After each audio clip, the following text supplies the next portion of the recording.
All right. Before we even get this started, you got a couple things you got to do. Clean this area super clean. Use a wire wheel, brake cleaner, picks, screwdrivers, whatever you have to do, but that area has to be super clean. You're also going to notice the two areas that I fill with epoxy. This is only after it's cleaned and cleaned and cleaned again.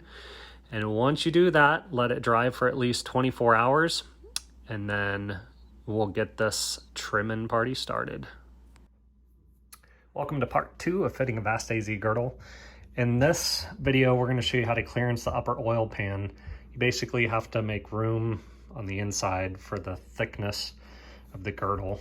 This allows us to keep it at the same height as the factory, so you don't have like a spacer or introduce extra spots to leak oil or anything. So kind of want to go over the strategy that I use. I do it in the mill these days. I have made these standoff plates in the mill that allow me to bolt it to the pan and then allows me to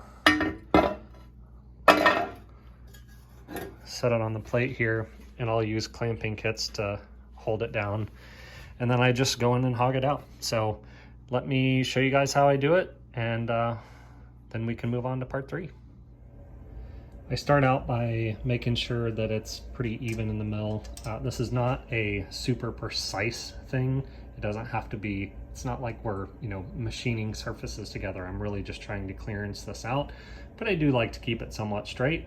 So I start out here just with a straight edge, being able to run it off the bracket that I made. Since it was made in the mill, it's pretty straight, obviously.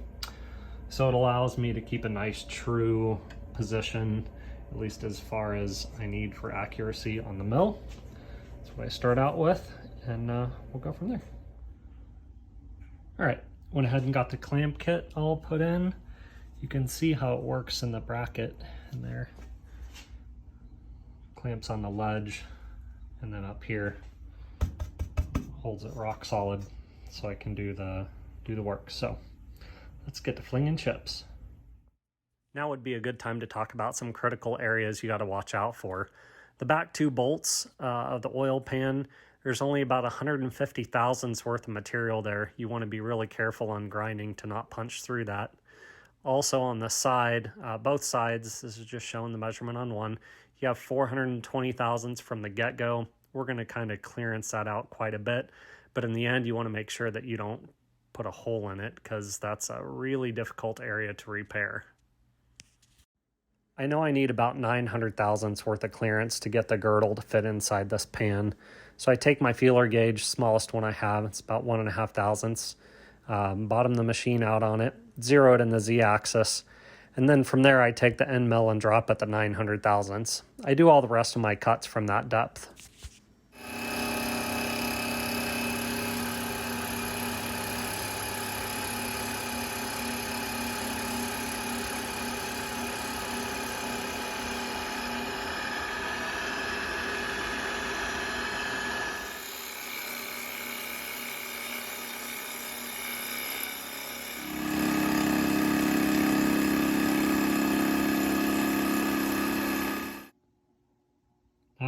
We got this baby all cleared out. So you can see we trimmed here, here, down the line, and then back here. This is of course where all the real action happens. We've got a step here for the nut to clear. And so we're gonna get this thing cleaned up, and customer wants it to be pretty. So we're gonna do some bronze Cerakote on it. It's going to match the rest of the accessory pulleys and stuff on the motor. Should look sick. All right, got it cleaned out. Here's a better look at it. You can kind of see where we made the clearance here. The little dark spots there, you can see why we put the epoxy from the get-go. That's why it's super important that you have that area really clean and nicely scuffed up so that the epoxy has a nice strong hold. But we've had this set up on a couple vehicles for years now with no issues, no leaks or anything.